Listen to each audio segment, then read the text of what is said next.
پہلے تو میں نے مسلمانوں کے اخلاق سنے تھے، اب تو میں نے دیکھ بھی لیے،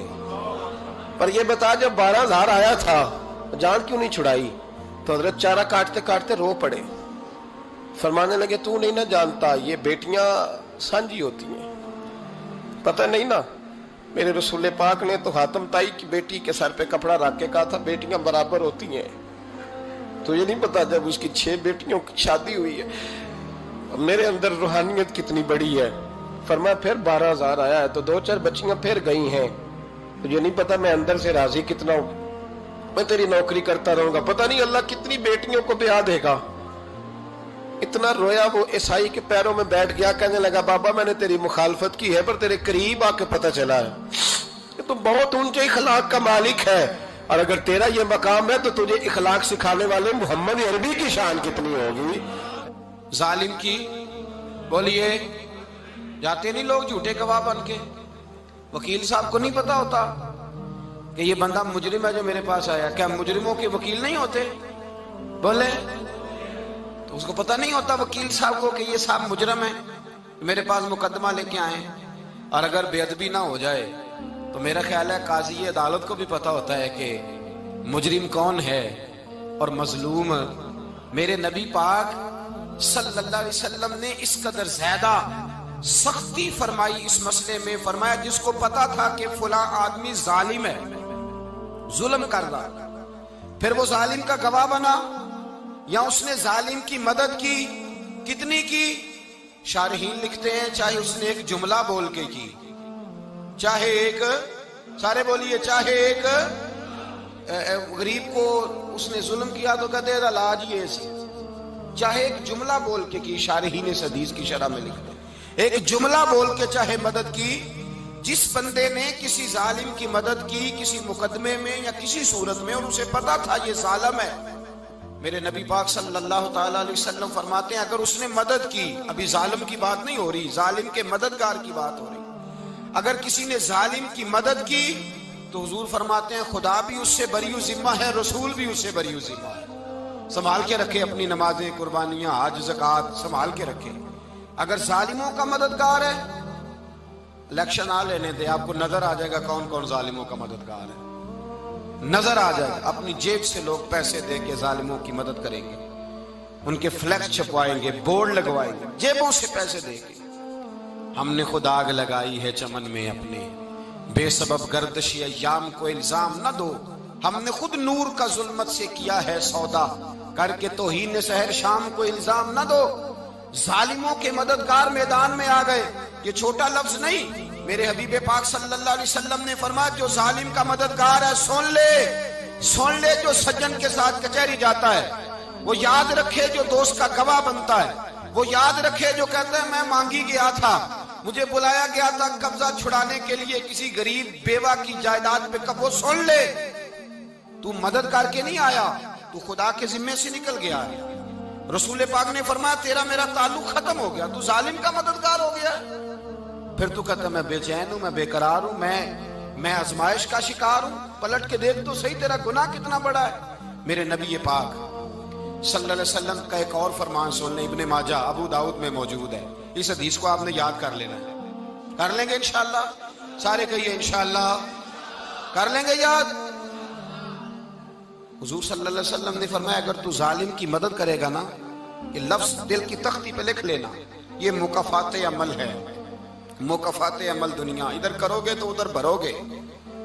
فرمایا اگر تو کسی ظالم کی مدد کرے گا، سن لے حضور کا فرمان ہے، اگر تو ابن ماجہ ابو داؤد سیاہ میں موجود ہے، فرمایا اگر تو کسی ظالم کی مدد کرے گا تو رب تعالیٰ مرنے سے پہلے پہلے تیرے اوپر بھی ظالم کو مسلط کر دے گا، تیرے اوپر بھی ایک دفعہ ظلم ضرور ہوگا اگر تو ظالم کی، وہ کسی صورت میں بھی ہو سکتا ہے، کسی صورت میں بھی تیرا بیٹا ہی اٹھ کے ظلم کر دے گا، تو الجھ جائے گا، کسی نہ کسی جگہ تیرے لیے تباہی کا سامان ہوگا، تیرے اوپر ظلم ہوگا، اس لیے کہ تو ظالموں کا مددگار ہے۔ چاہیے یہ تھا کہ تو مظلوم کی مدد کرتا، انسانی ایمانی یقین کا فریضہ سر انجام دیتا، تو ظالموں کا مددگار ہو گیا۔ ٹٹول کے دیکھ لیں، رزلٹ نکال کے دیکھ لیں، ہمارے زمانے میں ظالموں کے مددگار زیادہ ہیں، اتنی لمبی زبانیں نکال کے ظالموں کی مدد کرتے ہیں، بڑے بڑے کالم نویس اللہ نے انہیں قدرت دی لکھنے کی، تو اپنا قلم ظالموں کی مدد میں خرچ کرتے ہیں۔ وہ لوگ جن کو اللہ تبارک و تعالیٰ نے قدرت دی، ہمت دی، طاقت دی، کچھ لوگ ان کے حلقہ احباب میں، وہ اپنے لوگوں کو استعمال کر کے ظالموں کی مدد کرتے ہیں، ظالموں کی مدد کرتے ہیں۔ میرے نبی کریم سید عالم نور مجسم صلی اللہ علیہ وسلم نے فرمایا، اگر تو نے ظالم کی مدد کی تو جب تک تو توبہ نہیں کرے گا رب تجھ سے ناراض ہی رہے گا۔ اللہ تجھ سے، او بھائی جس سے رب بھی ناراض ہو گیا، نہ کھانا نہ پینا نہ سونا نہ جاگنا نہ نیند، پھر تیری ہر چیز تیرے لیے آزمائش ہو جائے گی، پھر تیرا سایہ بھی تیرے لیے خوف کا سامان بنے گا، پھر زندگی جیتی جاگتی لاش بن جائے گی، تو اپنے کندھوں پر اپنی میت اٹھائے پھرے گا جب تو ظالم کا مددگار ہوگا۔ اور نبی پاک صلی اللہ علیہ وسلم نے فرمایا ظالموں کا مددگار بھی ظالم ہوتا ہے، ظالموں کا مددگار بھی، سارے بولے ظالموں کا مددگار بھی نہیں، کو نہیں، آپ سارے نہیں بولے، ایک دفعہ بولے ظالموں کا مددگار بھی، پکی بات ہے،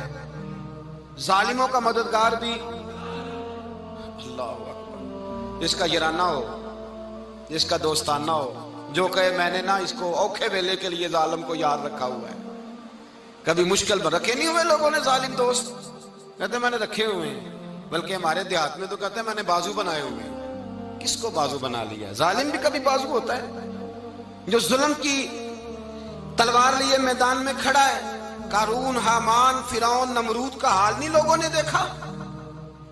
اپنے زمانے میں آپ نے کتنے لوگ نہیں دیکھے جن کے سائے سے، آواز سے لوگ کانپتے تھے؟ پھر پولیس کی گاڑیوں میں وہ اس طرح مردہ پڑے کہ دنیا نے تماشا دیکھا ان کا۔ یہ رنگ ہم نے دیکھے نہیں اپنے آنکھوں سے۔ فرمایا ظالم کا مددگار بھی، جو کار میں بٹھا کے لے کے گیا وہ بھی ظالم، جس نے چائے پلائی وہ بھی، جس شخص نے کھانا کھلایا وہ بھی، جو کچہری تک ساتھ گیا وہ بھی، جس نے فلیکس کے نیچے، بڑے شرابی کے نیچے چھوٹی اپنی فوٹو لگائی وہ بھی، جو ووٹ کی پرچی ڈالنے گیا وہ بھی۔ کہہ دینا باہر نکل کے کہ حضرت صاحب نے سیاسی تقریر کی ہے، کہہ دینا، پر بات تو سچی ہے نا۔ خو کرے ہم تو سے تھوڑا سا گلا بھی سن لے، خو کرے ہم تو سے تھوڑا سا بھی گلا۔ امام مالک کے پاس ایک بندہ آیا، اس نے کہا حضور میں درزی ہوں، ایک ظالم بادشاہ مجھ سے کپڑے سلواتا ہے، میں تو ظالموں کا مددگار نہیں نا۔ ایک ظالم بادشاہ مجھ سے، حضور میں تو مددگار نہیں نا ظالموں کا، جو فرمایا ظالموں کا مددگار بھی ظالم ہوتا ہے، تو کپڑے لے کے آتا ہے میں سی کے دے دیتا ہوں، ذمہ داری نہیں۔ یہ ایک آدمی دکاندار ہے، اس سے کوئی بندہ چیز خریدنے آئے گا تو تھوڑی کہے گا میں نے نہیں دینی، تو دے گا۔ کوئی بندہ اگر کسی شخص سے کوئی کام کہتا ہے جو اس کی فیلڈ ہے، اس کا شعبہ ہے، اس کا معاش کا وہ سلسلہ ہے، کہتے ہیں یا رسول اللہ صلی اللہ علیہ وسلم ظالموں کا مددگار بھی ظالم، حضور نے فرما دیا۔ تو امام مالک سے بندے نے مسئلہ پوچھا، دل کی تختی پہ لکھنے والی باتیں ہیں، کہا حضور میں درزی ہوں، ظالم کپڑے سلواتے ہیں، میں تو مددگار نہیں نا۔ امام صاحب کہنے لگے نہیں، مددگار تو وہ ہوگا جو تجھے سوئی دھاگا فراہم کرے گا، تو پورے کپڑے سی کے دیتا ہے، تو خود بہت بڑا ظالم ہے، تو پورے سوٹ سی کے دیتا ہے، تو بہت بڑا ظالم خود ہے۔ مددگار تو وہ ہوگا جو تجھے دھاگا دے گا، جو تجھے بٹن دے گا، جو تجھے نلکی دے گا۔ جو ظالم سے اتنی نفرت، ظلم کر کے بندہ ہے، یہاں تو ہمارے زمانے میں ہیرو بن جاتے ہیں لوگ، ظالم ہیرو ہے، لوگ اس سے ڈرتے پھرتے ہیں، گھومتے پھرتے ہیں، اور بہت سارے کم مزاج لوگ اس کے پیچھے ہاتھ باندھ کے پھرتے ہیں۔ ظالموں کی مدد کرنا، ظالموں کے ساتھ رہنا، یہ ظلم ہے، ظلم، یہ زیادتی ہے۔ میرے نبی پاک صلی اللہ تعالی علیہ وآلہ وسلم نے ارشاد فرمایا، یاد رکھو رب فرماتا ہے میں مظلوم کی مدد ضرور کروں گا، چاہے جلدی کروں چاہے دیر سے کروں، میں مظلوم کی مدد۔ اور حضور صلی اللہ علیہ وسلم نے فرمایا ہے، حضرت معاذ بن جبل کہتے ہیں حضور نے مجھے یمن کا گورنر بنایا، جب میں جانے لگا نا تو حضور نے بڑی نصیحتیں کی، بخاری میں موجود ہے، فرماتے ہیں جب میں پلٹنے لگا تو میرے رسول نے فرمایا معاذ ایک منٹ ٹھہر جا، ایک بات میری یاد رکھنا، اس کو نہ بھولنا۔ کہا حضور کیا؟ فرمایا دیکھنا کسی پہ ظلم نہ کر بیٹھنا، کہیں تجھ سے زیادتی نہ ہو جائے۔ محبوبہ پھر حضور نے فرمایا سن میرے معاذ، میں تجھے گورنر بنا رہا ہوں، زیادتی نہ کر بیٹھنا۔ یا رسول اللہ صلی اللہ علیہ وسلم کیا ہوتا ہے؟ تو میرے کریم نے فرمایا جب مظلوم دعا کے لیے ہاتھ اٹھاتا ہے تو عرش کا مالک کہتا ہے فرشتوں پیچھے ہٹ جاؤ، عرش کا مالک کہتا ہے فرشتوں پیچھے ہٹ جاؤ۔